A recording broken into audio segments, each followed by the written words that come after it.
भगवान रोज रात्रि में आते। अच्छा, माखन खाएं तो उसमें ज्यादा कोई नुकसान, कोई हर्ज नहीं है। जैसे बंदर होता है ना, बंदर आए घर में, गेहूं पड़ा है, अनाज पड़ा है, खा ले शांति से तो कोई हर्ज नहीं है। पर वो खाते कम है और फैलाते ज्यादा है, और जब फैलाते हैं तब तकलीफ होती है। जो खाया सो खाया, फेंक दिया, फोड़ दिया। इसी प्रकार से भगवान गोपिकाओं के घर में जाते हैं, माखन तो खाते हैं, पर जो 10-5 और गणों को लेकर के जाते हैं, सो जितनी अगल बगल मटकी रखी होती हैं उनको भी फोड़ देते हैं। और मटकी का मूल्य आपसे बढ़िया कौन जान सकता है, कितनी मेहनत से मटकी बनती है। भगवान मटकी भी फोड़ जाएं, माखन भी खा जाएं, और खाएं तो खाएं, ज्यादा से ज्यादा फैला करके चले जाएं। गोपियां बड़ी परेशान। इस सुनंदा नाम की एक दिन सभी गोपियों ने एक मीटिंग करी कि देखो रोज भगवान आते हैं, माखन खाते हैं, चले जाते हैं, और वैसे ही भगवान के साथी भी हैं, सबके सब आते हैं, खा के मटकी फोड़ के चले जाते हैं। क्या करें? बोले किसी दिन इनको पकड़ा जाए। क्योंकि मैया यशोदा के यहाँ जब उलहना लेके जाती थी तो मैया यशोदा कहती थी कि क्या मेरे घर में माखन की कमी है जो मेरा लल्ला तुम्हारे घर में जाएगा? तो यही जो संत सुनंदा नाम के गोपी बने थे, इन्होंने सब गोपियों के बीच में एक मीटिंग रखी। तो इन्होंने कहा देखो कल भगवान मेरे यहाँ आएंगे और मैं पकड़ के दिखाऊंगा।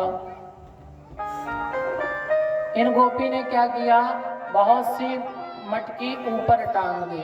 तो पहले होता था ना छीका, उसमें 2-3 मटकी रखी। फिर सोचा भगवान आए और आकर के गोपगणों के साथ में मटकी उतारी, माखन खाया, चले गए। तो उसी छीके पे चारों तरफ घंटी टांग दी। अगर कोई आएगा, छीका छुएगा तो घंटी बज पड़ेगी। और गोपी आराम से सो गई। अब भगवान की लीला के अनुसार भगवान माखन चोरी करने के लिए पधारे, और जैसे ही घर में आए देखा तो मटकी तो खूब ऊंचे, और मटकी में नीचे घंटी लगी। भगवान बोले, श्रीदामा मनसुका इत्यादि से बोले देखो आज गलत जगह फंस गए। श्रीदामा बोले क्यों? बोले एक तो छीका इतना ऊंचा है, दूसरा चारों तरफ घंटी बजी टंगी हुई है। अगर किसी प्रकार से माखन लेते भी हैं तो घंटी बज जाएगी, और अगर घंटी बजी तो गोपी जगी, और अगर गोपी जग गई तो पिटाई पक्की। भगवान मनसुका बोला, श्रीदामा बोले महाराज पर आए हैं तो कुछ ना कुछ तो लेके ही जाएंगे। भगवान बोले कैसे? क्योंकि छीका इतना ऊंचा है। मनसुका बोला एक काम करिए, आप मेरे कंधों में बैठ जाइए, और आप बैठ जाएंगे तो मटकी के पास पहुंच जाएंगे। ठीक है, भगवान बैठ गए। अब नीचे मनसुका, श्रीदामा, सबसे ऊपर भगवान। भगवान ने कहा पहले घंटी से बात करेंगे। घंटी से बोले देखो घंटी, जब तक मैं ना कहूं तब तक तुम बजना नहीं। घंटी बोली ठीक है। सो भगवान के कहने पे घंटी नहीं बजी। अब भगवान ने ऊपर जाकर के माखन चोरी करना प्रारंभ किया। उससे मटकी में हाथ डालते, माखन निकालते और नीचे मनसुका को देते, मनसुका श्रीदामा को, फिर 1 से 2 से 3 सभी लोग माखन। अब मनसुका ने कहा भगवान आप भी तो कुछ माखन ग्रहण करो। भगवान बोले ठीक है। भगवान ने जैसे ही मटकी से माखन निकाला और निकाल करके मुंह में खाना चाहा, वैसे ही सबकी सब घंटी बज पड़ी। और जानती हो मैया, जैसे ही घंटी बजी वैसे ही गोपी जगी, और जैसे ही गोपी जगी वैसे ही सब गोपगण खिड़की से नौ दो। अब कृष्ण कन्हैया सबसे ऊपर छीका पकड़े, सो टंगे के टंगे अब जहां घंटी बजे वहीं कन्हैया टंगे, नीचे उतारने वाला कोई। सबके सब साथी भाग गए। गोपी आई, गोपी ने देखा, बोले जब हम रात के सोए थे तब तो छीका छोटा था और इस सीके में बड़ा मटकी कहां से लटक गई। कन्हैया बोले देखो गोपी, तुम सब कुछ करना लेकिन मारना नहीं, और मारना तो मारना लेकिन कम से कम नीचे तो उतार लो। गोपी बोली बहुत होशियार बनते हो ना, रोज का रोज आते हो, कहीं इस घर में कहीं उस घर में माखन खा के चले जाते हो, आज तुम ठीक जगह में फंसे। भगवान बोले देख गोपी, हाथ दर्द कर रहे हैं, मैं छोटा सा हूं, मैंने तेरा कुछ चोरी नहीं किया, और कम से कम नीचे उतार ले, हाथ तो नहीं दर्द करेंगे। गोपी बोली नीचे तो जरूर उतारेंगे। गोपी ने भगवान को जैसे ही गोद में लिया, भगवान बोले बस अब एक काम और करने दे, थोड़ी देर और रुक जा। क्यों? बोले इस घंटी से जरूर बात करूंगा। गोपी बोली इससे क्या कहेगा? भगवान बोले क्यों घंटी, जब मनसुखा ने माखन खाया तब तो नहीं बजी, जब श्री दामा ने माखन खाया तब तो नहीं बजी, जब गोपगणों ने माखन खाया तब तो, और जैसे ही मैंने माखन खाना चाहा वैसे ही तू क्यों बच पड़ी, मेरी दुर्दशा के लिए बनी थी क्या? घंटी कहती है भगवान, घंटी का स्वरूप है गरुड़ का। घंटी कहती है महाराज, मंदिर में जब तक घंटी ना बजे तब तक ठाकुर जी का भोग नहीं लगता, और आज तो साक्षात ठाकुर जी भोग लगा रहे हैं, अगर आज मैं ना बचती तो मेरे जीवन का जीना ही व्यर्थ था। तो बोले इसीलिए महाराज आज मेरा बचना जरूरी था। भगवान बोले ठीक है।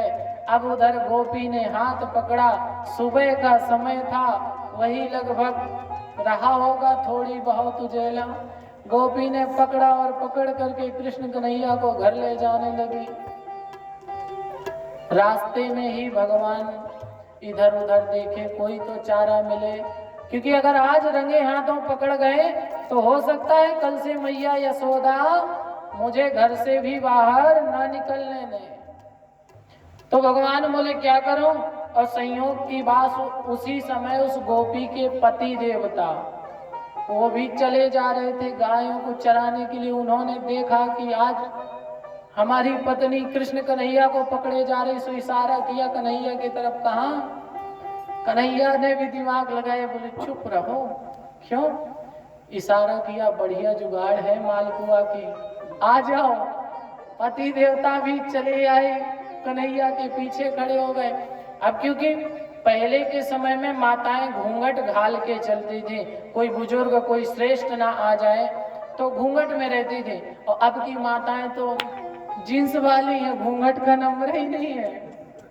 भक्त वत्सल भगवान की।